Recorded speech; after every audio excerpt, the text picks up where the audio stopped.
அனைவருக்கும் வணக்கம். இனிய புத்தாண்டு நல்வாழ்த்துக்கள்.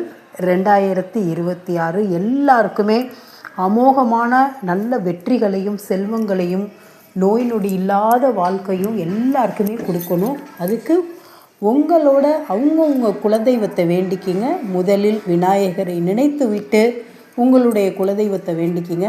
உங்களுடைய இஷ்ட தெய்வத்தை நினச்சிக்குங்க. நைட்டு 12 மணிக்கு இன்று 12 மணி பிறந்தோடனே ஹாப்பி நியூ இயர் அப்படின்னு நம்ம சொன்ன உடனே டிவி இதெல்லாம் எத்தனையோ பேர் பார்ப்பாங்க. சொன்ன உடனேயே 12 மணிக்கு நீங்கள் முதல்ல உங்கள் சாமி ரூமில் இருக்கிற சாமி படங்களை பாருங்கள். நீங்கள் எந்த மதமாக இருந்தாலும் உங்களோட தெய்வத்தை நினச்சிக்கிட்டு அதுக்கப்புறம் இந்த நாட்களை தொடங்கும் போது ரொம்ப ரொம்ப நல்லாயிருக்கும். வீட்டில் நாளைக்கு நல்ல விஷயம் பேசுங்க, சந்தோஷமாக இருங்க, எல்லோரும் நல்லா இருக்கணும் அப்படின்ற ஒரு எண்ணத்தை நம்ம எல்லாருமே வளர்த்துக்கணும். அடுத்தவங்களுக்கு உதவி செய்கிற எண்ணத்தை வளர்த்துக்கணும். இது மாதிரி இருக்கும் போது நமக்கு எல்லாமே நல்லதாக நடக்கும். நாளைக்கு நேயர்களே, நீங்கள் வாங்க வேண்டிய பொருட்கள், புத்தாண்டு அன்று இந்த பொருட்களை வாங்கினீங்கன்னா வீட்டில் மேலும் மேலும் செல்வம் சேரும்.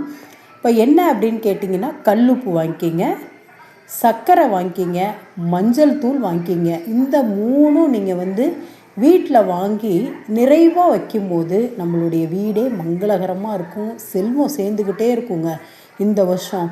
அதாவது பணம் இருப்பவர்கள் தங்கம் வாங்கலாம், வெள்ளி வாங்கலாம், வைரம் வாங்கலாம்.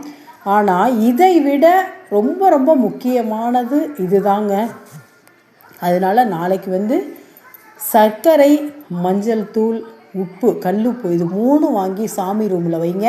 நைட்டே சாமி ரூமை நல்லா அலங்காரம் பண்ணிவிடுங்க. பூக்கள்லாம் போட்டு அலங்காரம் பண்ணிவிட்டு ஒரு தட்டில் கொஞ்சம் பணம் வைங்க, பக்கத்தில் ஒரு ஸ்வீட் வைங்க. நாளைக்கு இந்த பொருளையும் வாங்கி வைங்க. அப்போது பாருங்கள், வீடே நிறைவாக இருக்கும். அடுத்த வருஷம் பார்த்தீங்கன்னா அருமையாக இருக்குங்க. நீங்கள் மேலே மேலே முன்னேற்றம் வளர்ந்துக்கிட்டே இருக்கும். உங்கள் வீட்டில் சுப நிகழ்ச்சி நடக்கும். நீங்கள் மனசில் என்ன நினைக்கிறீங்களோ அது நடக்கும். இப்போ மார்கழி மாதத்தில் நம்பெருமான் அருமையான அந்த ராப்பத்து கோலத்தில் இருந்துகிட்ருக்காரு. ஆயிரங்கால் மண்டபத்தில் ஸ்ரீரங்கத்தில் ராப்பத்தில் இருக்கார். தரிசிக்க நினைக்கும் அன்பர்கள் தரிசனம் பண்ணுங்கள். ரொம்ப ரொம்ப நல்லது. மார்கழி மாதத்தில் வரக்கூடிய இந்த நியூ இயர் இனிய புத்தாண்டு, ஆங்கில புத்தாண்டு நமக்கு எத்தனையோ ஒரு விதமான நன்மைகளையும் பாடங்களையும் சொல்லி கொடுக்கக்கூடியது. எனவே இந்த 2026 அனைவருக்கும் அமோகமாக சிறந்த ஆண்டாக எல்லாரும் நினச்சது நடக்கணும். நன்றி.